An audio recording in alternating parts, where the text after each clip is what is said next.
boa noite, sejam muito bem-vindos a mais um programa, Mariana Godoy Entrevista, com possíveis candidatos presidenciáveis para 2018. Hoje nós vamos falar com um candidato que aqui em São Paulo, o nosso ex-prefeito, derrotado em primeiro turno pelo João Dória nas últimas eleições municipais, Fernando Haddad. Ele já queria distância da vida pública, era o que parecia, voltou a dar aulas, mas o nome do ex-prefeito voltou ao cenário político depois que o ex-presidente Lula aconselhou Haddad a botar o pé na estrada, viajar. Desde então, ele é visto, sim, como uma possível alternativa para concorrer à presidência pelo PT no ano que vem. E é com Fernando Haddad que eu converso hoje em mais um programa especial com os presidenciáveis. E as pessoas podem participar, né, Mauro? Já é tradição, né, Mariana? Já é tradição. Aqui a gente faz ao vivo, para você, boa noite. Você participa, manda suas perguntas pelo Twitter usando a hashtag do programa, que é Mariana Godoy Entrevista. A gente lê seu comentário, lê sua pergunta, transmite para o Fernando Haddad a partir de agora. Então, boa noite, prefeito, tudo bem? Boa noite, tudo bem? Eu quero saber se o senhor já se acostumou com a ideia de ser o plano B do PT. Olha, eu vou responder essa pergunta delicada com muita sinceridade. O PT está 100% convicto que o presidente Lula concorre em 2018. Que consegue sair. Que registra a candidatura, está 100% convicto do ponto de vista político, porque lidera todas as pesquisas, mas também do ponto de vista jurídico. Também do ponto de vista jurídico? Também do ponto de vista jurídico. Mas o TRF4 ainda não fez o julgamento daquela ação Primeira em que sentença. ele foi considerado culpado na primeira instância. Se julgar e se condenar também em segunda instância, ele virar réu, não ficaria incapacitado de concorrer? Olha, a legislação admite vários recursos para além dessa segunda desse acórdão, dessa condenação em segunda instância. E também, Mariana, eu queria te dizer o seguinte, não sei se chegou ao teu conhecimento um livro de 122 juristas, dentre os quais professores de ilibada reputação que dão aulas em universidades, as melhores faculdades de direito do país. Escreveram um livro alentado sobre a sentença e dizendo por que tecnicamente ela deve ser reformada em alguma instância, ou pelo TRF4, ou talvez pelo STJ. De maneira que o partido e o presidente, os seus advogados, estão muito seguros dos argumentos que levaram à consideração do judiciário. Então, não acreditam que vá haver uma condenação em segunda instância, ou então, se houver, eles acreditam que cabe recurso ainda, e por isso acreditam que ele vai ser candidato? Que ele vai ser candidato. É a convicção de todos nós e o desejo de todos nós. Por que o presidente Lula, então, falou para o senhor viajar, conhecer melhor o país, se expor um pouco mais, politicamente, inclusive? Falou publicamente, não falou só para mim, mas por quê? Eu fui ministro da Educação durante quase 7 anos. É raro um ministro da Educação ter ficado tanto tempo no cargo. E eu fiquei numa situação em que o Brasil estava vivendo um momento excepcional na área da educação, com a expansão das universidades, com a expansão das escolas técnicas, com bolsas de estudo do ProUni, com financiamento estudantil pelo FIES, com construção de creche. Então, o presidente Lula, ele entende que o trabalho do Ministério da Educação, no meu período, teve uma capilaridade muito grande. E ele entende que a educação é um eixo de disputa no ano que vem prioritário.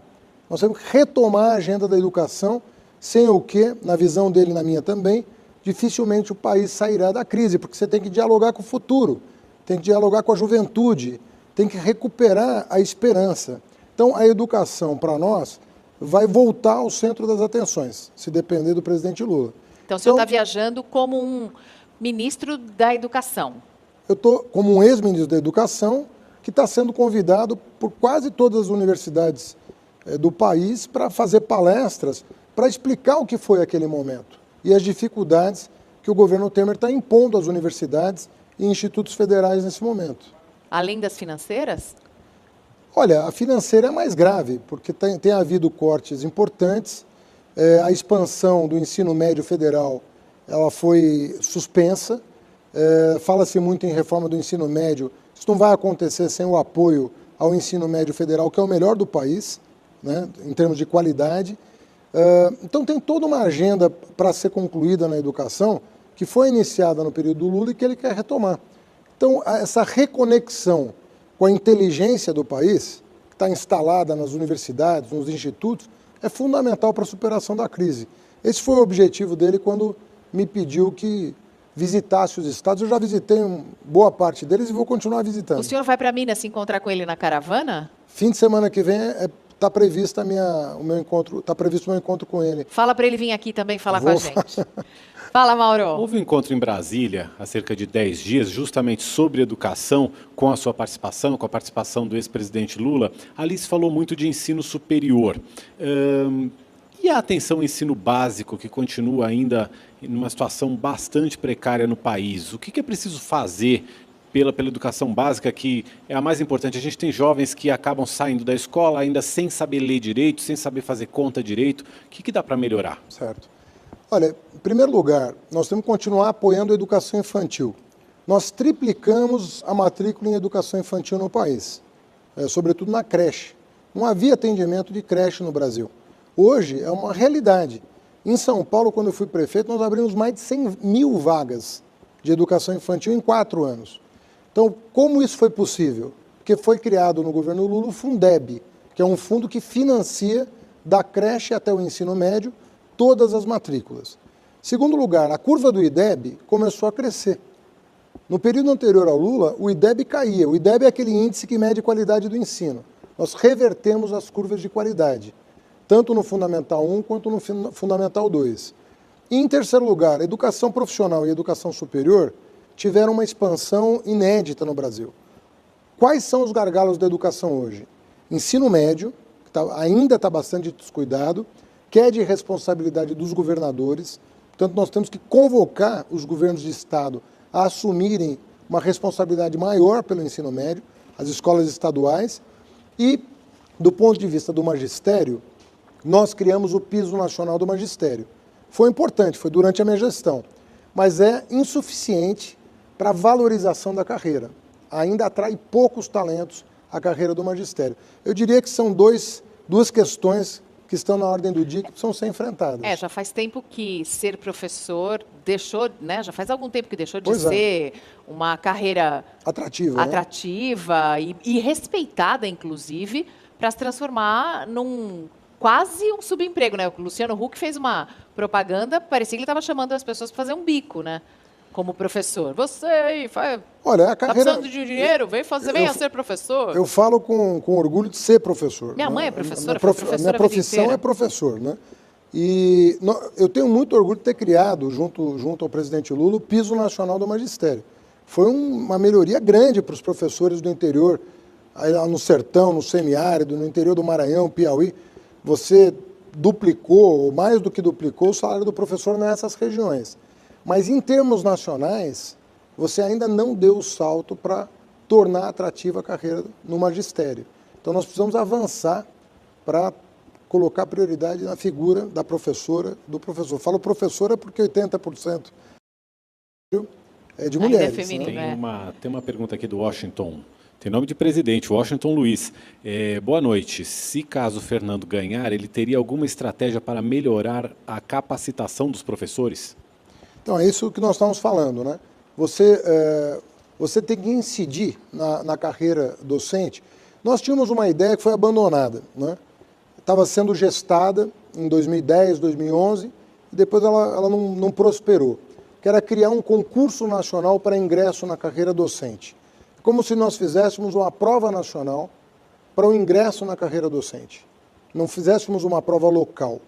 Com isso, nós constituiríamos um banco de professores, aos quais seria atribuída uma nota de acordo com a prova, e que prefeitos e governadores poderiam contratar, a partir dessa classificação, professores para a sua rede.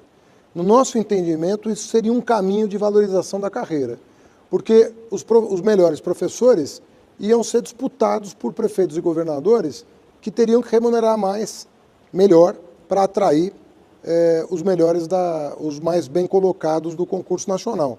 Então, a nossa ideia era criar um concurso nacional. Eu voltei a falar com o presidente Lula sobre essa ideia e, provavelmente, ele incluirá no programa de governo dele a agenda de transformar isso em realidade. Pelo que a gente está entendendo, só para concluir o assunto, o senhor é candidato a ministro da Educação no governo Lula. Eu estou achando que ele está fazendo bastante propaganda para o Lula, mas vai que ele vira plano B mesmo, né?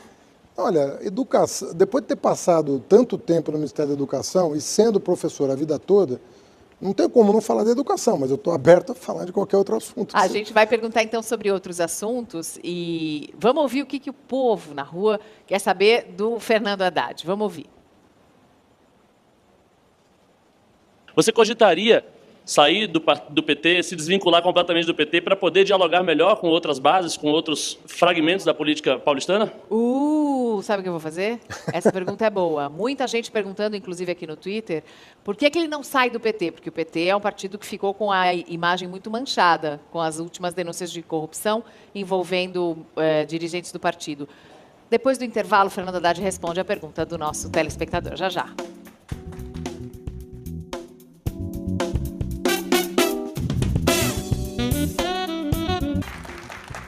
22h37, voltamos, estamos ao vivo com o ex-prefeito de São Paulo, Fernando Haddad, que diz que não é candidato à eleição em 2018, à presidência da República, mas aparece em algumas pesquisas. Nós temos uma pergunta que foi feita antes do intervalo, vamos repeti-la. Você cogitaria sair do PT, se desvincular completamente do PT para poder dialogar melhor com outras bases, com outros fragmentos da política paulistana? Bom, eu recompleto a pergunta do Silas com o comentário do Rafael Felipe aqui no Twitter, que disse que se você não fosse do PT, teria o voto dele. Rafael. Olha, eu tô filiado ao PT há 32 anos, né?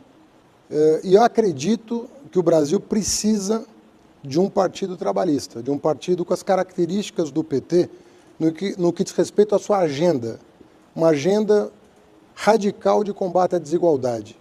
O Brasil tem um problema crônico, que é o pior problema, é o que compromete todo o nosso desenvolvimento, que é a desigualdade. E surgiu um partido, nos anos 80, que está vivendo um momento difícil, mas que ao longo da sua história foi o que mais representou avanços nessa pauta que eu considero prioritária. Como cidadão, eu sou uma pessoa de classe média, eu podia ter outra filosofia de vida, mas eu tenho essa filosofia. Eu vivo num país muito desigual e a mim causa repulsa viver num país tão desigual. Mas o PT não é o único partido que tem essa agenda de redução da desigualdade. Não, é evidente que não, mas foi o partido que mais fez, né, em proveito da igualdade de oportunidades, na minha opinião. Está vivendo um momento difícil? Está vivendo um momento difícil. Num país com poucas instituições, com uma institucionalidade muito baixa, você pode trocar de partido como quem troca de roupa, ou você pode cogitar a hipótese, até pelo meu histórico, de reconstruir se tiver que reconstruir, de requalificar se tiver que requalificar. E eu te digo isso assim com muita sinceridade, eu não tenho dificuldade de conversar com nenhum segmento da sociedade por ser do PT. Eu converso com empresário, eu converso com cientista, eu converso com artista, eu converso com estudante. Eu ando pela cidade em todos os ambientes, de ricos, de pobres, e eu não tenho dificuldade de discutir com as pessoas uma agenda para o país. É isso que eu estou fazendo. Tem o comentário da Márcia que diz assim, é o único do PT que presta. Então, assim, talvez o senhor converse mesmo com outros segmentos, mas o senhor não é visto como o PT clássico. Então, aqui, pelo menos na visão da Márcia, aqui do Twitter. Mas o fato da legenda estar tão envolvida em casos recentes de corrupção, não poderia atrapalhar o desempenho nas urnas? Então vamos nos perguntar. O PSDB está com problemas. Está todo mundo com problema, é verdade. Essa semana tivemos um problema grave com o PSDB. Será que os fundadores do PSDB vão procurar sanear ou vão sair do PSDB? O mesmo vale para o PP, o mesmo vale para o PMDB. Os partidos hoje têm membros que estão com problemas. Só que são os partidos que nós temos e que estão vivendo essa crise em função do fato de que nós construímos um sistema partidário que era inconsistente em função do financiamento empresarial, em função das coligações proporcionais, uma série de regras que colocaram o sistema em xeque. Só que todos nós, cidadãos, vamos ter que reconstruir um sistema partidário. Não tem como nós escaparmos disso. E se na ânsia de mudar e de acabar com... Não dá mais para ficar com um senador candidato a presidente da República pedindo 2 milhões para empresário que está preso. Não dá mais para ficar com um ministro de governo do PMDB com 51 milhões em dinheiro cash, dinheiro nota, uma em cima da outra em apartamentozinho em Salvador. Não dá mais. Não dá mais para ficar com isso, não dá mais para ter tesoureiro do PT preso, não dá mais. E se as pessoas forem buscar a solução num outsider, numa pessoa de fora, em alguém que ainda não assumiu um cargo no executivo, por exemplo, um Bolsonaro, ou em alguém que ainda não se candidatou a nenhuma eleição, como, por exemplo, um apresentador de TV, Luciano Huck, ou em alguém que venha do judiciário, um Joaquim Barbosa, alguém que seja de fora para tentar evitar cair nos mesmos de sempre, ou essa repulsa que o brasileiro está sentindo? Eu entendo o sentimento, né, mas acredito que o brasileiro não fará isso. Não, você está falando de eleger o presidente. Estou falando de eleger o presidente. Votar vai votar. Os candidatos vão ter voto. Você está falando de quem vai ganhar. O senhor acredita que não vai ganhar um aventureiro? A minha opinião sobre o brasileiro é que, na hora H, ele vai tentar compatibilizar experiência, quilômetro rodado, portanto, com honestidade, com caráter, com valores. E eu penso que ele vai tentar encontrar no sistema político pessoas que representem essa agenda. O risco de alguém de fora, sem experiência, num momento de crise, é absoluto.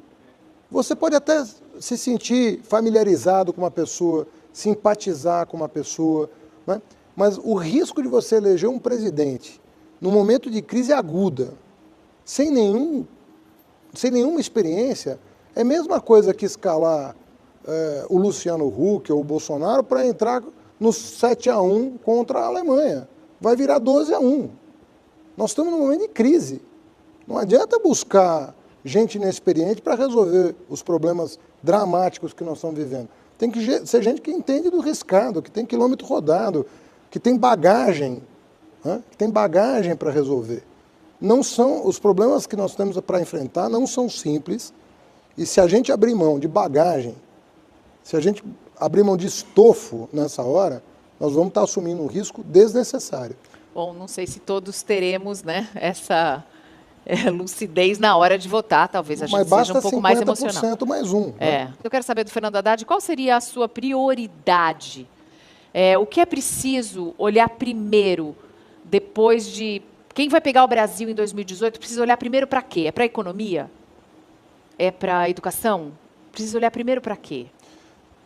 Para a economia, claramente, porque nós precisamos gerar oportunidade de trabalho para as pessoas. Né? O desemprego é um mal, né, horrível, e a gente tem que combater isso de todas as formas, porque as famílias dependem disso para viver.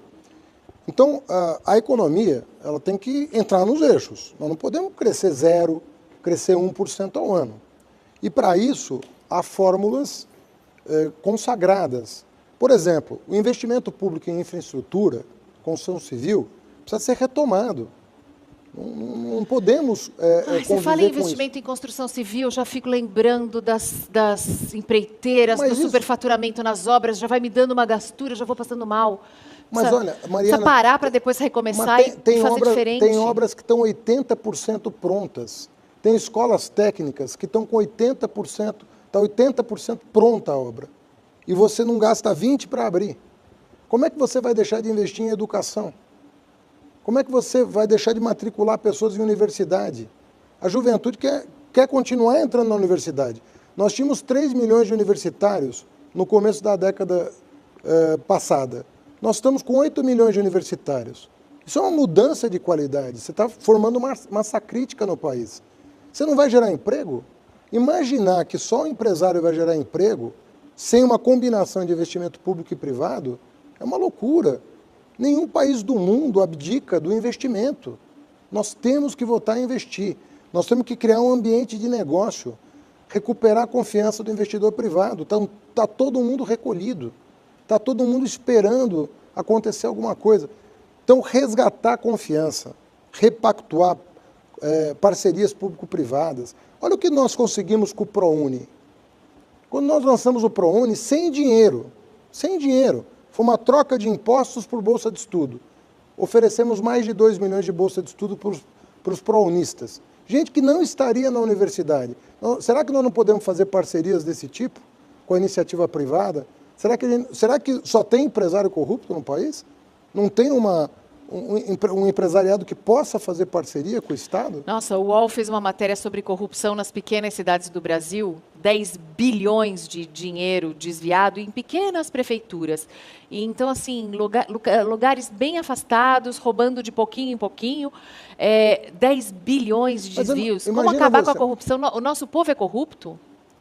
Não, nós temos um sistema de governança totalmente precário. Aqui em São Paulo, quando eu tomei posse, eu criei uma Secretaria de Combate à Corrupção, chamada Controladoria Geral do Município. Em 3 meses, ele desbaratou uma quadrilha que tinha desviado 500 milhões de reais, dos quais nós já recuperamos quase a metade. A cidade recuperou quase a metade. Mas 500 milhões de reais desviados no nariz do prefeito de São Paulo. Então, você está falando de uma cidade moderna, uma cidade cosmopolita, uma cidade global. E nós tínhamos quadrilhas instaladas aqui. E talvez ainda tenhamos quadrilhas instaladas. Mas porque agora a controladoria não é mais a mesma. É um processo de desbaratamento de quadrilhas que tem que ser permanente. Essa secretaria perdeu o status de secretaria na atual gestão. Na minha opinião, um equívoco. Você tinha que manter o status de secretaria, que estava fazendo um bom trabalho. Quem está fazendo um bom trabalho tem que ser prestigiado, né? E você promove quem está fazendo um bom trabalho, não rebaixa, né? Percebe? Então tem jeito, a gente tem tecnologia. Porque senão nós vamos cair na ideia de que o Brasil não tem saída. O Brasil tem muita saída, tem muito potencial. Há 5 anos atrás, o Brasil era um dos países mais importantes do mundo. Chamava a atenção dos Estados Unidos, do G20, da UNASUS, da África, do Oriente Médio. Aquilo não foi uma grande farsa? Olha, eu acho que o que nós estamos vivendo hoje é que não combina com o nosso destino. Nosso destino é outro, não é esse. É a minha convicção. Olha o tamanho desse país. São 200 milhões de habitantes, com tudo disponível. Recursos naturais, a melhor qualidade de um povo. Por que nós estamos vivendo isso? Ninguém consegue entender. A revolta é pela incompreensão. Você falou, não combina com o Brasil que está acontecendo. Todos nós seremos chamados a participar desse novo Brasil. Vamos fazer um pequeno intervalo? Na volta, a gente continua com esse bate-papo com o Fernando Haddad.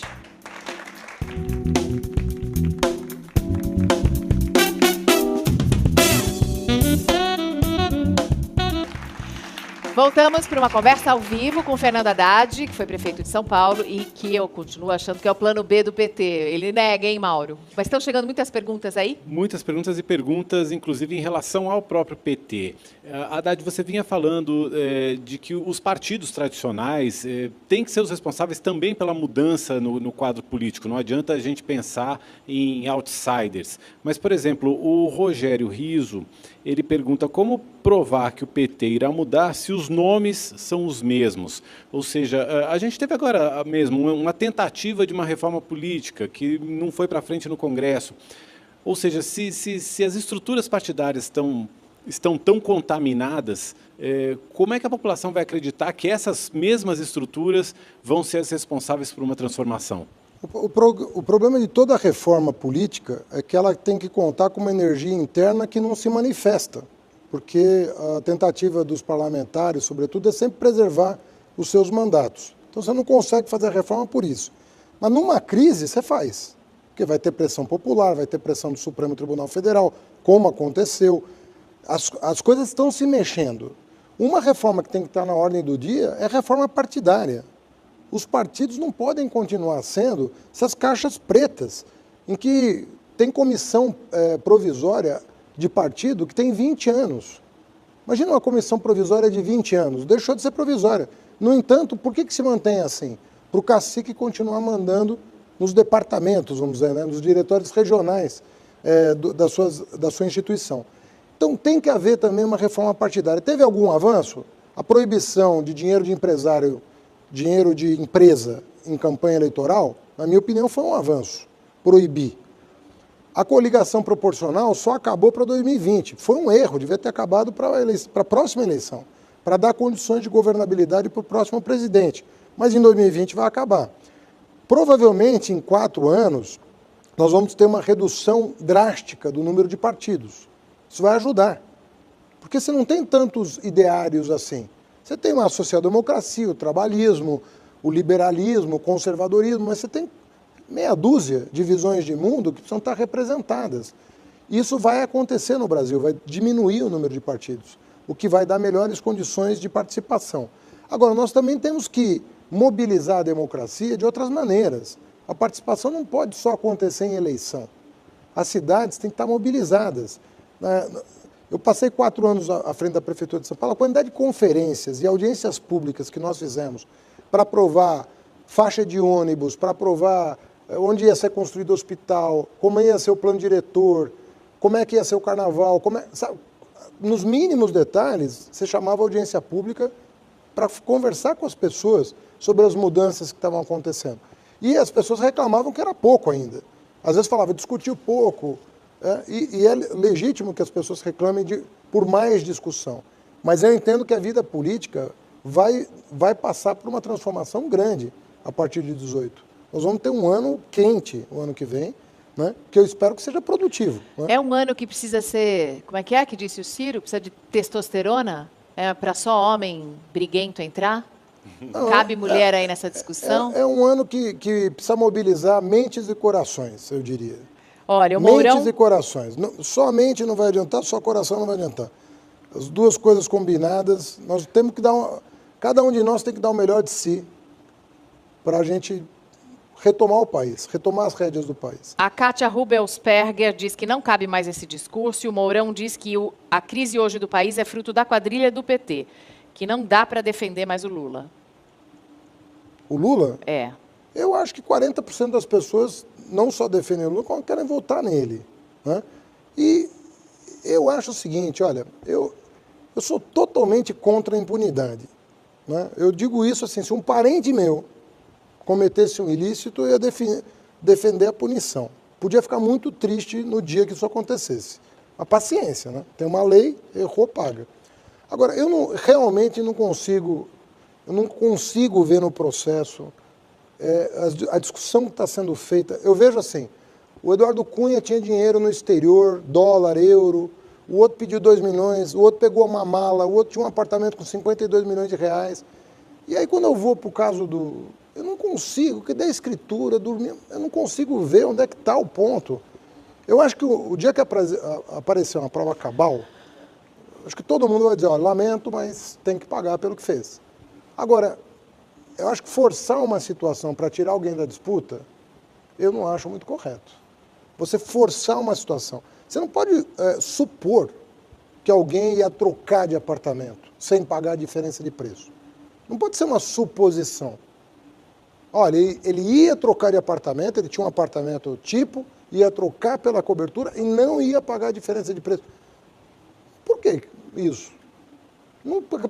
Nunca pegou a chave, nunca dormiu no local, não tem escritura. Olha, para mim seria fácil vir aqui nesse programa e dizer, olha, é isso mesmo, eu estou mudando de partido, não tenho nada com isso. Tanta gente fez isso. A Marta fez isso, mas foi para o PMDB, né? Pois é, mas eu tenho minha consciência. Pode até ser que um dia eu chegue e fale, olha, fulano que eu achava que era correto não é, ciclano que eu achava que era correto não é. Mas enquanto eu não estiver convencido, eu vou estar do lado da pessoa defendendo. E isso vale para outros também. Outro dia me perguntaram do Alckmin. Surgiu uma boataria do Alckmin. Eu falei, trabalhei 4 anos com o governador, ele do PSDB, eu do PT. Trabalhei 4 anos com ele. Nunca ouvi de um empresário um A respeito da conduta dele. Então, se estão acusando, enquanto... Agora, apareceu uma prova definitiva, tudo bem. Mas pode ser do partido que for.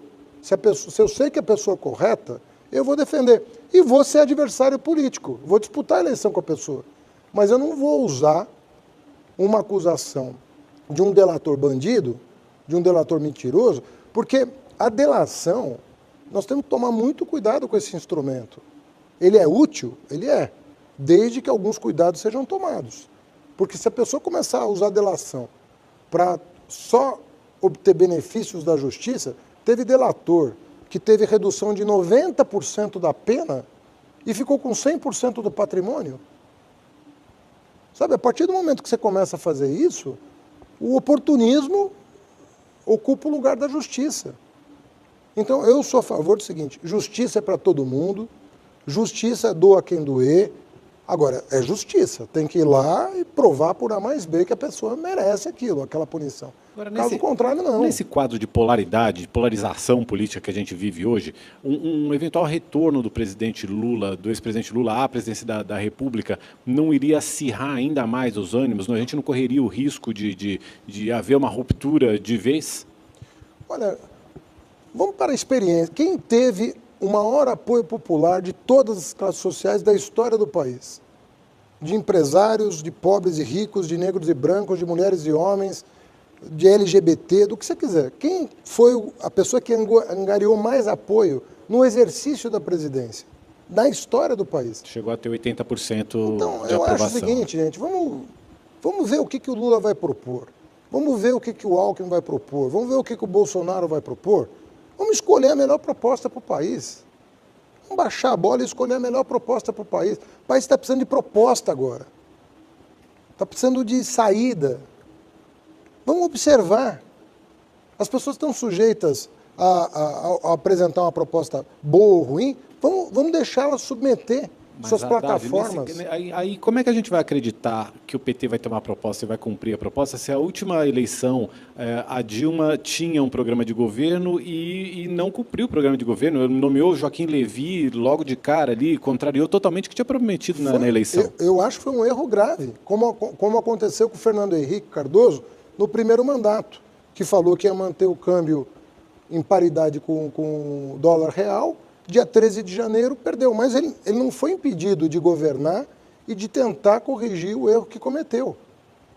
Fernando Henrique cometeu o mesmo erro no primeiro mandato, teve 4 anos para corrigir, quase fez o sucessor. Quase fez o sucessor, mas teve o mandato respeitado. Teve confusão, teve gritaria, mas completou o mandato. Foi importante para o Brasil respeitar a institucionalidade e foram 16 anos de estabilidade, 8 anos do Fernando Henrique e 8 anos do Lula.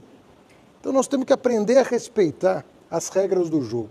Porque do mesmo jeito que eu acho que a Dilma errou naquela virada, o Aécio aproveitou a oportunidade para desestabilizar o país, em nome da moral e dos bons costumes. Olha o que depois se revelou. Então, teve muita hipocrisia, muita falta de compromisso com as instituições. Então é um momento da gente recuperar isso. Recuperar. E vamos torcer para ganhar a melhor proposta. Eu vou estar defendendo uma, você vai estar defendendo essa ou outra, não importa. Mas vamos respeitar as regras democráticas e deixar o próximo presidente governar 4 anos.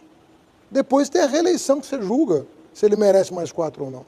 O senhor está dizendo, vai ter cada um mostrar a sua proposta, o Bolsonaro vem aí com a proposta dele, e eu estive num restaurante japonês com uma molecada jovem sentada numa mesa perto de mim, todos alunos de INSPER, de USP e de Mackenzie, dizendo que iam votar no Bolsonaro. Ele tem real chance, o senhor acredita, de levar essa? Olha, eu acredito que ele vai ter voto em função do clima que está no país. Essa polarização. A situação, nós estamos com um tecido doente. Isso gera sintomas. Na minha opinião, o Bolsonaro é um sintoma de um problema que nós estamos vivendo. Então, nesse sentido, eu acredito que ele tem a intenção de voto. Mas não como uma cura. Ele vai agravar o problema. Ele não vai curar o problema. Mas ele vai ter voto. Agora, daí a chegar à presidência, eu acho que o Brasil pode mais. Mas muito mais do que isso. Como é que o PT vai fazer para se reconciliar com a classe média?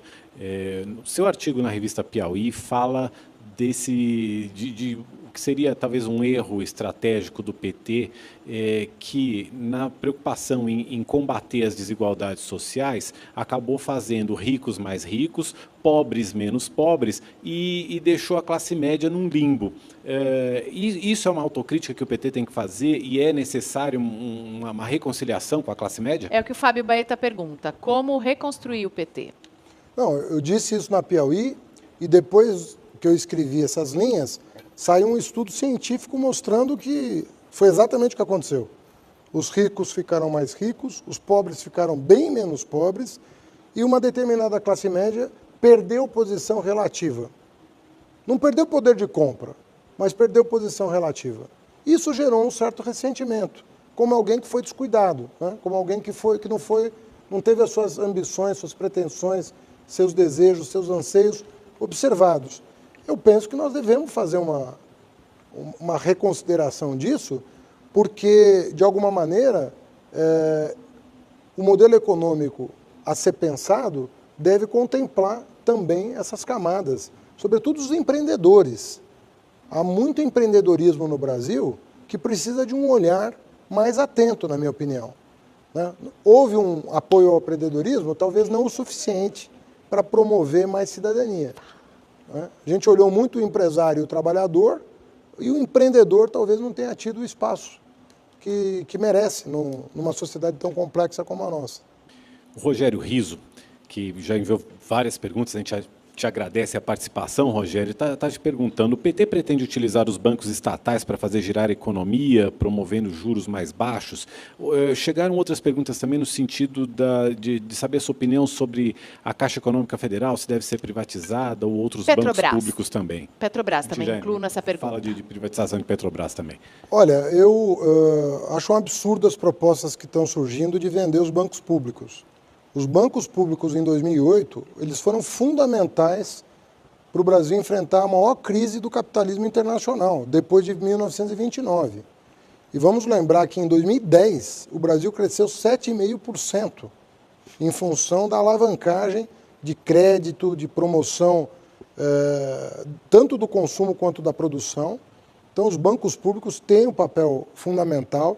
Uma boa parte do que aconteceu na Europa tem a ver com o fato de que o sistema era todo privado e teve que contar com dinheiro público para se restabelecer, porque podia ter uma quebradeira do sistema financeiro, e o nosso sistema estava bem. Nós não tivemos nenhuma crise bancária no Brasil, né?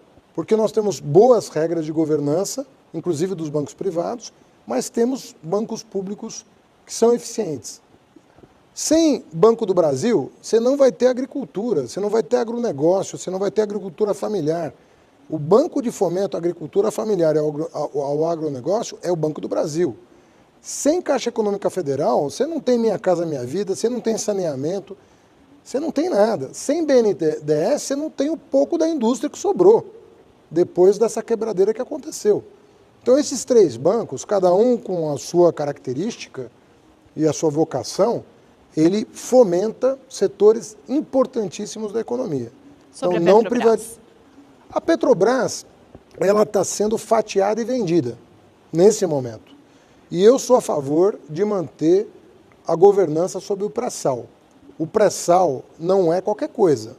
O pré-sal coloca o Brasil numa situação que é delicada em mais de um sentido. Primeiro, aguça o apetite das potências estrangeiras sobre o Brasil.